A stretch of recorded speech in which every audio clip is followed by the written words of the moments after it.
business resilience topics.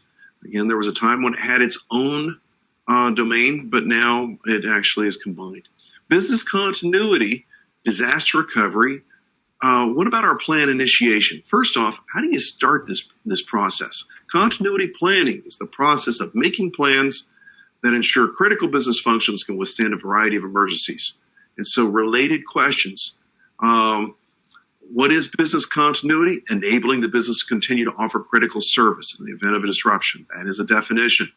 The goal is to reduce business risk by reducing disruption risk, right? The primary responsibility of BCP, of business continuity planning, lies with senior management. What do they mean by that? Well, think about it. If I'm the head of department for some operations department, or maybe even procurement, we'll say, who is ultimately accountable for making sure that my department runs successfully and well? The department head. Consequently, the department head is the chief risk officer for their own department. And guess what? Business continuity disaster recovery is just another flavor of managing risk. It's managing disruption risk, right? Availability risk. So this is why the true role responsibility is accountable to the head of department, the one that owns the success or failure of that department. That's senior management. Disaster recovery planning. This is making preparations for a disaster, addressing procedures to be followed during, after a loss. How to survive from a disastrous event, right?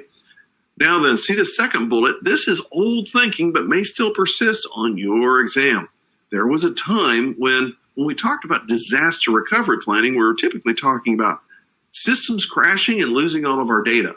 And so I remember back in 2005, if we contacted an organization to talk about helping them with their disaster recovery, they would automatically forward us to the IT people because they handle DRP.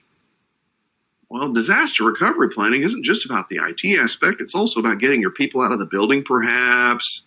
It's about making sure your customers don't leave you for a competitor while you're trying to get things going again. There's a lot of stuff involved with disaster recovery that's beyond IT. But way back in the day, we looked at disaster recovery as being a subset of business continuity planning. Weird, but true. That concept, by the way, was originally born from the Disaster Recovery Institute International. I know because I used to teach out of their manuals once upon a time, 20 years ago. So, financial justification for continuity planning.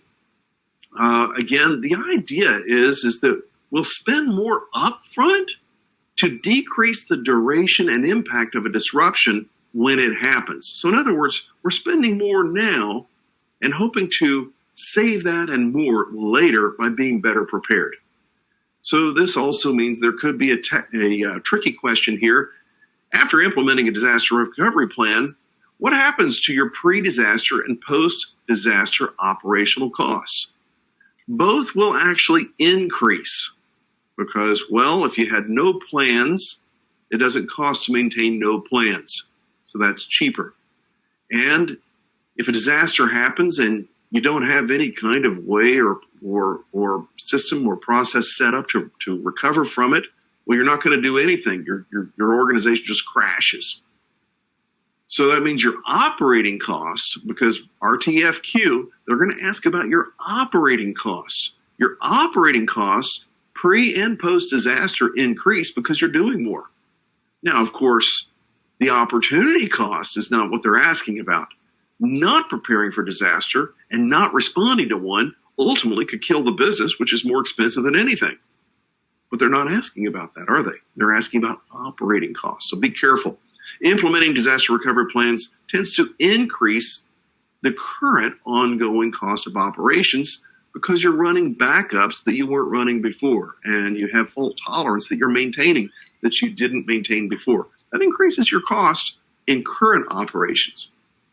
Hoping to minimize the overall impact later.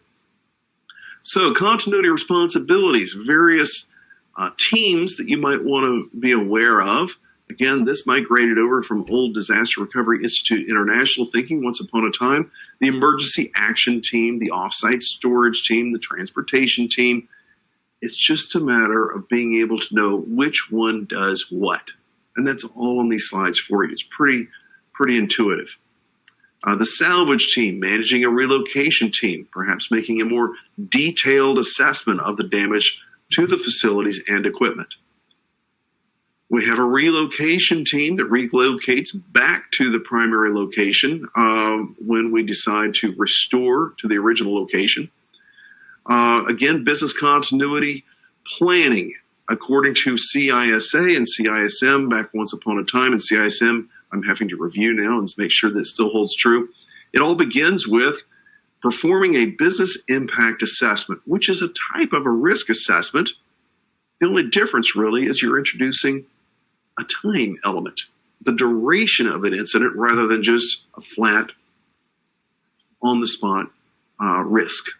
So when we perform business impact assessment, it's nothing more than a risk assessment that also includes the element of duration and time of the incident itself. So we'll begin our business continuity planning by performing a business impact assessment that helps us understand the overall cost of a potential disruptive event.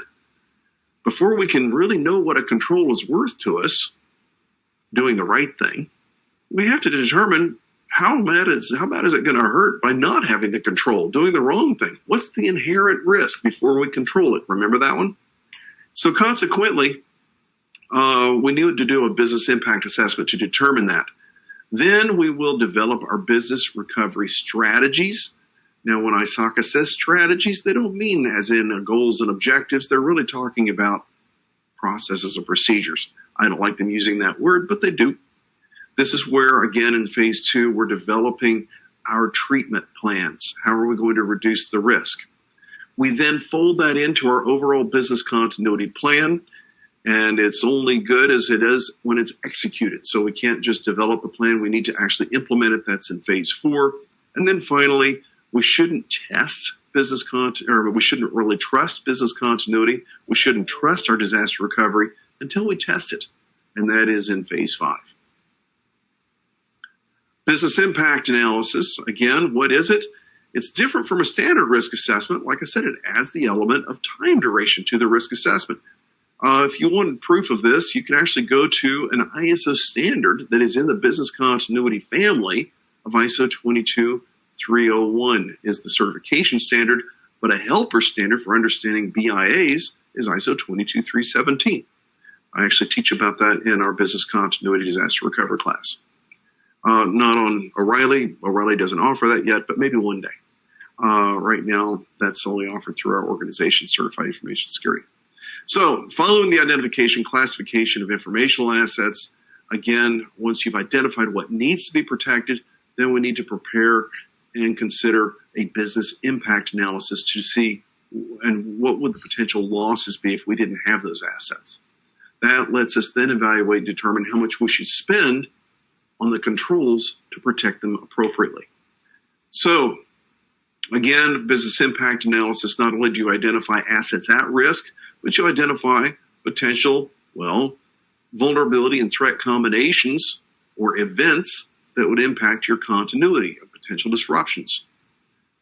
Again, characterizing the BIA project, it does tend to have a broad scope because it's really the scope of your business that you're trying to protect. It tends to be labor intensive because there's a lot of risk assessment, business impact assessment need to be performed.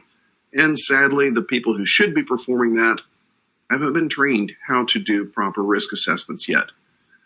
So while they're busy trying to be the best at what they do at procurement, oftentimes they're not really focusing on risk to having good procurement. Every department head is their own risk officer of their own department. So, critical success factor analysis, defining mission critical activities and business processes. Again, this goes back to, identifying your assets and their criticality prior to really trying to determine treatment and controls. We've already, this is going over and over again, pretty much the same information with the exception of the last point. Regardless of how important something looks to you, remember that protecting human life is always the first objective of business continuity disaster recovery. Critical success factors analysis, looking at defining mission critical activities and business processes. Let me ask you this. In your organization, do you have key performance indicators or KPIs that have been defined for key business processes? In other words, to know when a process is not operating up to par, that means you'd have to measure it. But if you're going to measure it, how would you define what par looks like?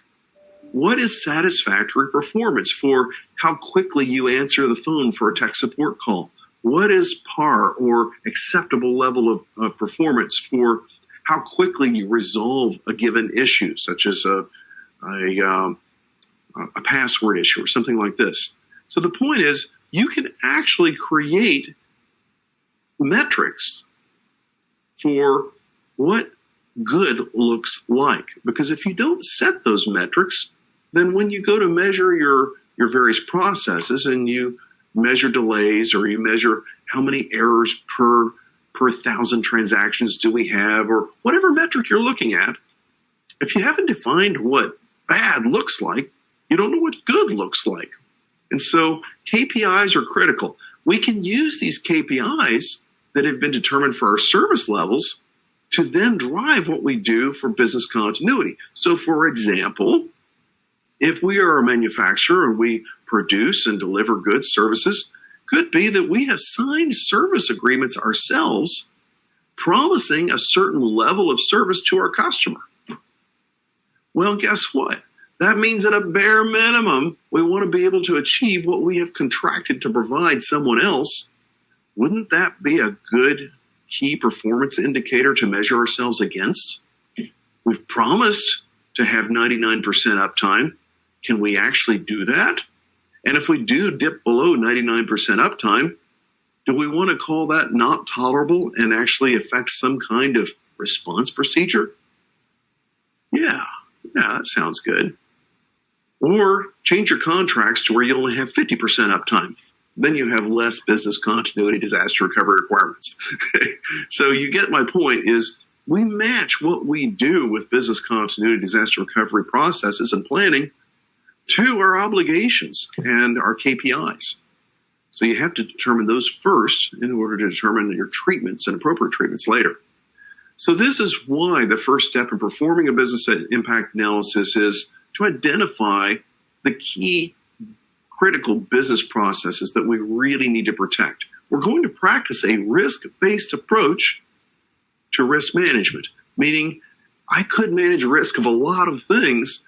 Well, let's manage the risk of our ability to register a new guest in our hotel before we measure the risk of giving them a cookie on their way back to their room. It's nice if they have a cookie to take with them back to their room, but they won't necessarily stop payment if they don't have one. If we can't even register them to stay at our hotel, that's a deal stopper. Let's work on that first. That's what they're talking about here, practicing a risk-based approach to business continuity management, something else that I teach in the ISO 22301 classes. So this is used to create, again, understanding that scopes our business impact assessments. Now then, ISACA is going to ask you about two different methods for quantifying business impacts. I don't know where they got this from, but it's their own idea, and you'll need to be able to regurgitate it on the exam. They say there are three official levels in a point scoring or alphabetic rating level. They say you have non-critical versus vital versus critical. How do you differentiate between the three? You'll need to know that for your test. With point scoring or alphabetic rating, non-critical functions are those that can be interrupted for an extended period of time at little or no cost to the company. As opposed to vital functions, those can be performed manually, but only for a brief period of time. How long is brief? ISACA doesn't ask you that. This is going to result in lower cost of disruption than to our critical functions. So vital is I can still do some of it manually, and it's not going to down our business. As opposed to critical functions are those that cannot be performed unless they're replaced by identical capabilities and typically cannot be replaced by manual methods. You can still see the IT bias in this. when they talk about manual methods. So you'll need to know method 1, point scoring alphabetic rating, and its 3 different levels within it. Method 2 is simply annualized cash scoring. This is where we use what we call quantitative risk analysis, where we are determining by quantity how much it costs when we have a disruption. And we'll just prioritize on that, period. Money terms. So let me get this straight. That means if something isn't going to cost us a lot of money but might hurt people, that's okay, as opposed to if it costs us a lot but doesn't hurt people, we'll focus on that. Let's not go there. That's not, again, annualized cash scoring is looking at one thing only, and that is the financial cost of the impact. And we quantify that as the best we can. That's not always possible, though. Identifying the time window for recovery. We're going to now be talking about recovery time objectives and recovery point objectives and those things. If you've ever studied business continuity, disaster recovery before, you're probably familiar with some of these terms. Moment. Great.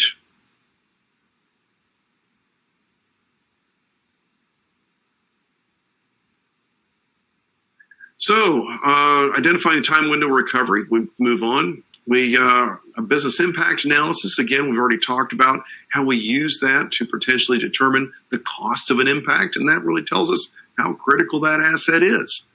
So again, these, in developing the strategy in phase 2, that's nothing hugely new there. Here's the thing. When we talk about, well, we can't lose all of our data, but we could lose some of our data because we could easily recreate some of it. Well, I don't want to lose any of my data. Let's just make sure we don't ever lose any data. Well, you can set up things for that, having online parallel recording of information to different media and different locations and so forth. You can do that. It's just very expensive. And then when I start asking, well, we can do all that, but it comes at this cost. Oh, but the data doesn't really help us that much. I mean, it's nice to have, but it doesn't really make us money or hurt us if we don't have it. Oh, so you're really trying to evaluate how much do you want to spend on protecting resources compared to how much you lose if you don't have them. That's what business impact assessment is all about. And towards that end, we need to figure out how much data could we lose without suffering extraordinarily bad consequence. So in other words, if I only lose a minute's worth of work, could I recreate the minute, or do I want to spend the money on the IT resources to make sure that I don't even lose a minute's worth of work? We're figuring out these recovery point objectives, the point at which information used by an activity must be restored to enable activity to operate on resumption. This is from old times when we talked about how often should we back up our information. Well, I don't want to lose any more than a week. I don't want to lose any more than a day. Hey, if you're doing transaction e-commerce processing, well, you might not want to lose any more than a second, right? So consequently, you have to determine in quantities of time, how much data can you lose and still not suffer unacceptable loss? That is our recovery point objective. By the way, this will oftentimes be defined for us in our own service level agreements. If we are contracted to provide a certain level of service externally, well, we got to make sure that we're prepared to do that per our compliance requirements with our own contracts. So oftentimes, that determines how often we need to back up. It determines what kind of resilience we have in our own systems, how quickly we can resume if we have a failure. We need to have all of that determined, and it's typically driven by external requirements. That's called external context. So recovery point objectives: to address an organization's disaster recovery requirements, backup intervals should not exceed what? Recovery point objectives. The interruption window, what is that? That's the actual time frame of disruption between the disaster and the restoration. So we talked about a recovery point objective. that we apply more to a scenario or context of data management, information management. That's the recovery point objective. What is the recovery time objective? Well, now we're talking about resuming a process, not data, but we're talking about resuming a process. And basically, we need to get things going how quickly. For example, if we can't register a new guest into our hotel, so long as we can bring the system back up quickly enough that we get them before they leave, wouldn't that be okay? So, for example, let's say we have a lag or a delay in our registration process. If it's a 15-second, 20-second delay, that's tolerable. 3-minute delay, maybe that customer will walk out and go register at another hotel across the street. So we have to determine how long can we tolerate in terms of duration for our disruption. That is our recovery time objective. Hey, wait a minute. This almost sounds like service level management, really, when you think about it. If we start having problems with our service level, we're not hitting our KPIs, how long will we endure at that poor KPI before we start kicking in controls to make it better? Alan, this is sounding kind of arbitrary. When you're at the grocery store, have you ever been standing in line, a big, long line, and didn't you think to yourself, you would think, once they have 5 people in a line, shouldn't they open up another line that I could go to and be first in?